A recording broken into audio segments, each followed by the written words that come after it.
we're getting ready for a choir competition. We need your help. Matthew McConaughey, you don't need to puff out your chest like you're signaling your wife you're ready to mate. Heartbreak Hotel, because he just lost the love of his life. He's just tanked his career. He's in bad shape. He needs some help. My car was broken down. Here's a story. When I was going to do the chemistry read with Bradley, so I was running very late, to say the least. But I put on this Dixie Chick song because it's country, and so, you know, Kentucky is where we're shooting, where this is set. I put on "I'm Not Ready to Make Nice," because there's a real fire and passion underneath the sweet exterior of my character, and I think she's got a lot of fight in her and a lot of courage, and that was kind of pumping me up for my reading with him, and I got the part, so there you go. I would probably say it would have to be a ballad, and it would have to be something by maybe kind of a country singer, because he's a sensitive, very caring, very loyal, very loving, just a big ball of emotion, you know what I mean? But he doesn't always express the emotion, but he is very, very connected to his sensitive side. Material Girl, Madonna. It's because I own everything, and I'm thrilled about it. I have no shame. Yes, Material Girl. What we're going to see Adams do is root herself in some sweetness, because we know that she's got that edge. We know that she can control things, and what you're going to see is Adams open up and become a kinder person. You'll see what makes people love her. Should I sing it, or? If you want to.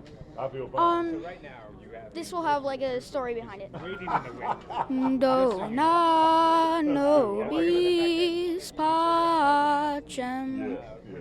Cash is again, character who has dyslexia, but we don't know that yet. And the whole storyline by him is we're trying to teach him to learn how to overcome his dyslexia and how to get better at reading. And that's the idea for the first few episodes for mine. Wayne is definitely Freebird because he's epic. He starts slow. And he's challenged, but at the end, you can't cage this bird. You know? Yeah. You're like, I've never heard it. Life is short. Let's use this precious time to make some beautiful music. You're singing the wrong part. You're an alto. I've never sung alto. Things change as women get older.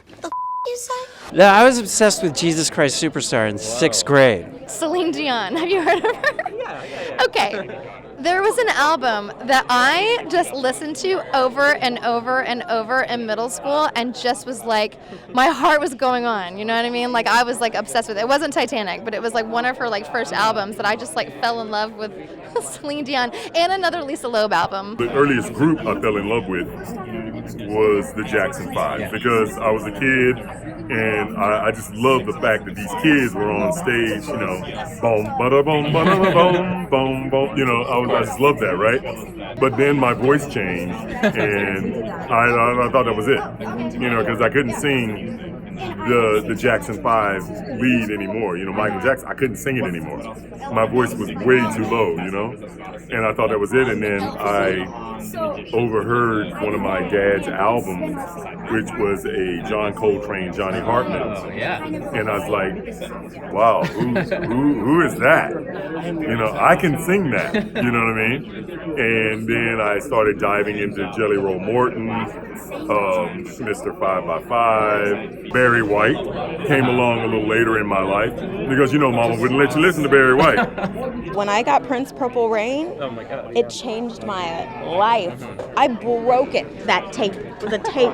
I broke it 3 times. I played it so much that I wore all the writing off of it. Can't Stop the Feeling by Justin Timberlake. It's one of my go-to karaoke songs, but probably only because it's the only one I've sang more than once. First CD I ever bought was Lies, Lies, Lies by Guns N' Roses, and they were actually the first concert I ever went to when I was 12 years old, and it made me fall in love with rock and roll in a big way. That's a whole nother story that it gets really R-rated really fast for a 12-year-old. It's a movie. It's a movie waiting to happen.